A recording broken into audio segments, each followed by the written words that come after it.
இன்னைக்கு நம்ம dead question என்ன பார்க்க போறோம்னு பாருங்க. இதே மாதிரி ஒரு புள்ளி விவரம் கொடுத்துருக்காங்க. கேள்வி முகடு தான். போன ரீல்ஸ்லயும் இதே மாதிரி முகடு தான் பார்த்தோம். அதுக்கு இதுக்கு என்ன டிஃபரன்ஸ்ன்றத பார்ப்போம்.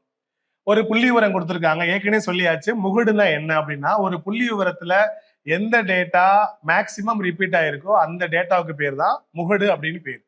இப்ப இந்த கேள்வி பாத்தீங்கன்னா 17 ஒரு தடவை தான் வந்திருக்கு, 18 ஒன்று தான் இருக்கு. இந்த 20 நம்பர் பாத்தீங்கன்னா 2 டைம்ஸ் வந்திருக்கு, 21 2 டைம்ஸ் வந்திருக்கு, 22ஆம் நம்பரும் 2 டைம்ஸ் வந்திருக்கு. அப்ப இந்த 3 நம்பருமே 2 டைம்ஸ் வந்திருக்கு இல்லையா? அப்ப இதுல எது முகடு? இந்த கேள்வியை பொறுத்தளவுல 3 முகடு இருக்கு. இந்த 3மே முகடு. அப்ப இதுக்கு 3 முகடுகள். இதுல 3 முகடுகள் இருக்கு. புரியுதுங்களா?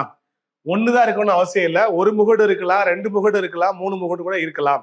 அப்ப இந்த புள்ளி விவரத்துல 20, 21, 22 இந்த 3 நம்பருமே 2 முறை ரிப்பீட் ஆயிருக்கிறதுனால இந்த 3மே இந்த கேள்விக்கான ஆன்சர் அது 20, 21, 22 இந்த 3மே முகடு தான். ஓகே, அப்ப இந்த புள்ளி விவரத்துக்கு 3 முகடுகள் உள்ளன. Okay, thank you.